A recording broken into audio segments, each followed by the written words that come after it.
안녕하세요. 외국인의 한국 탐방 채널입니다. 구독과 좋아요는 큰 도움이 됩니다. 감사합니다. 오늘은 미국 정치학 박사의 이야기를 제보받았습니다. 이야기 들려드리겠습니다. 한국에 도착한 첫날, 나는 서울의 도시 풍경과 사람들의 에너지에 감탄을 금치 못했다.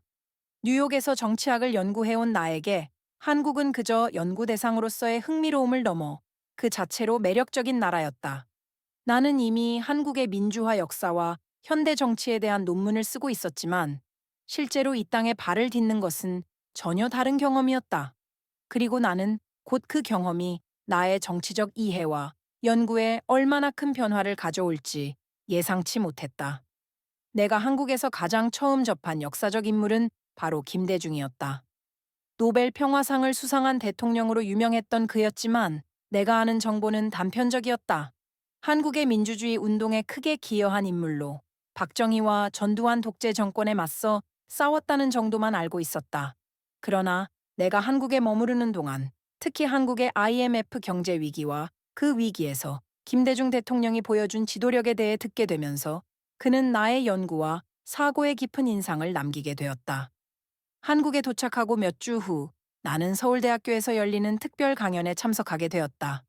그날의 주제는 IMF 위기와 김대중의 리더십이었다.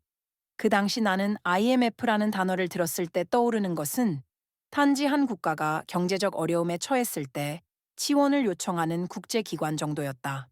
그러나 그날 강연을 통해 나는 한국이 1997년 겪었던 경제적 혼란과 김대중 대통령의 결단력이 그 국가의 운명을 어떻게 바꿨는지에 대해 깊이 알게 되었다.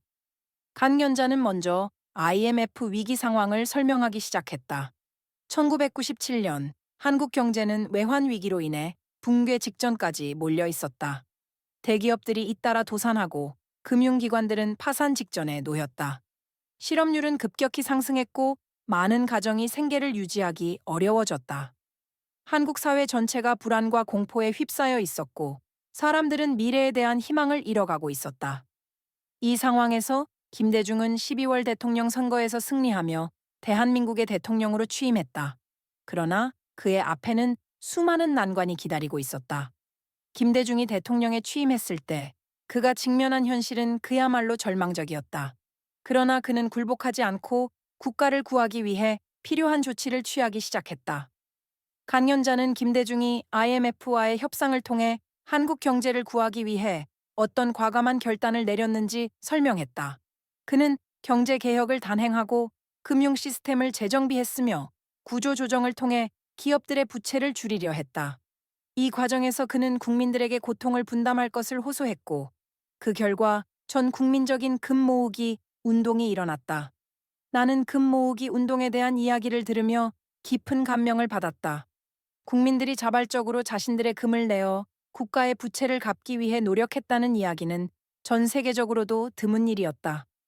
이는 단순한 경제적 조치가 아니라 김대중의 리더십이 국민들에게 신뢰를 주었기에 가능한 일이었다. 그는 국민들과 소통하며 그들의 희생이 헛되지 않을 것임을 확신시켰다. 그리고 이 신뢰는 한국 사회를 하나로 묶는 강력한 힘이 되었다. 또한 김대중은 IMF 위기를 단순히 극복하는 데 그치지 않고 한국 경제의 구조적 문제를 해결하기 위한 개혁을 추진했다.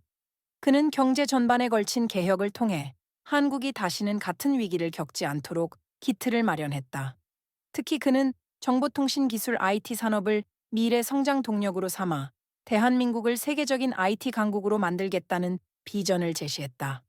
이러한 그의 결단력과 비전은 한국이 짧은 시간 안에 경제를 회복하고 이후 글로벌 경제에서 중요한 위치를 차지하게 만드는데 큰 역할을 했다. 강연이 끝난 후 나는 서울대학교의 한 교수와 이야기를 나눌 기회를 가졌다. 그는 당시 IMF 위기 시절 김대중 대통령의 결단력이 없었다면 한국은 지금과 같은 경제적 성장을 이루지 못했을 것이라고 강조했다. 나는 그의 말을 들으며 김대중이라는 인물이 단순히 한 나라의 지도자가 아니라 진정한 위기 관리 능력을 갖춘 지도자였음을 실감했다.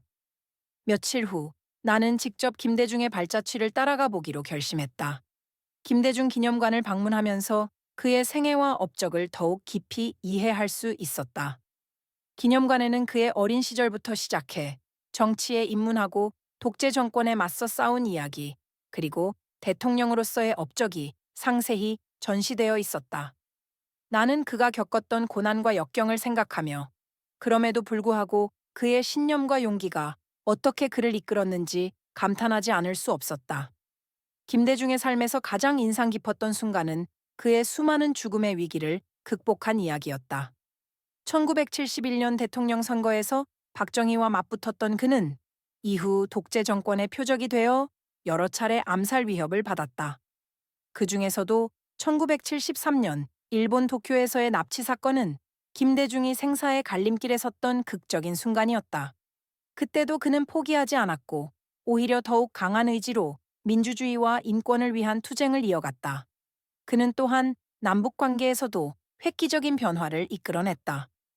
김대중은 대통령이 된 이후 남북한 간의 긴장을 완화하고 평화를 정착시키기 위해 햇볕 정책을 추진했다. 2000년, 그는 북한의 김정일과 역사적인 남북 정상회담을 성사시켰고, 이를 통해 남북 관계는 새로운 국면을 맞이하게 되었다. 나는 그 당시의 영상과 사진들을 보며 김대중이 한반도 평화를 위해 얼마나 진심으로 노력했는지를 느낄 수 있었다. 그의 이러한 노력은 국제적으로도 인정받아 그는 아시아 지도자로서는 최초로 노벨 평화상을 수상하게 되었다. 나는 이 모든 경험을 통해 김대중이라는 인물이 한국뿐만 아니라 전 세계에 얼마나 큰 영향을 미쳤는지 깨달았다. 그는 단순히 한국의 경제를 회복시키고 민주주의를 확립한 인물이 아니라 세계 평화와 인권을 위해 헌신한 진정한 세계 지도자였다. 그의 리더십과 결단력은 오늘날 한국이 세계 무대에서 중요한 역할을 하게 만든 원동력이 되었다. 한국에서의 시간은 내가 김대중에 대해 깊이 이해할 수 있는 기회를 제공했다. 나는 그가 보여준 용기와 신념, 그리고 비전을 통해 진정한 리더십이 무엇인지 깨닫게 되었다. 그의 이야기는 나의 연구뿐만 아니라 나의 개인적인 삶에도 큰 영향을 미쳤다. 나는 미국으로 돌아가서도 김대중의 업적을 알리고 그가 한국뿐만 아니라 전 세계에 남긴 유산을 연구하며 전파하고자 결심했다. 김대중의 리더십은 오늘날에도 여전히 유효하다. 그의 경제 개혁과 민주주의에 대한 헌신은 많은 국가들에게 귀감이 되고 있으며 특히 위기에 처한 국가들에게는 그가 보여준 결단력이 중요한 교훈으로 남아있다. 나는 그가 남긴 유산을 통해 더 많은 사람들에게 영감을 주고 그가 꿈꿨던 평화롭고 번영하는 세상을 만드는데 기여하고자 한다. 이제 나는 김대중에 대해 더 깊이 연구하며 그의 삶과 업적을 전 세계에 알리는 데 힘쓰고 있다. 그의 이야기는 단순히 한국의 역사 속 한 페이지로 남지 않을 것이다. 그것은 나와 같은 학자들, 그리고 세계 곳곳에서 평화와 민주주의를 위해 싸우는 모든 사람들에게 큰 영감을 주고 있다. 나는 앞으로도 그의 이야기를 계속해서 전파하며 그의 정신을 이어받아 더 나은 세상을 만들기 위해 노력할 것이다.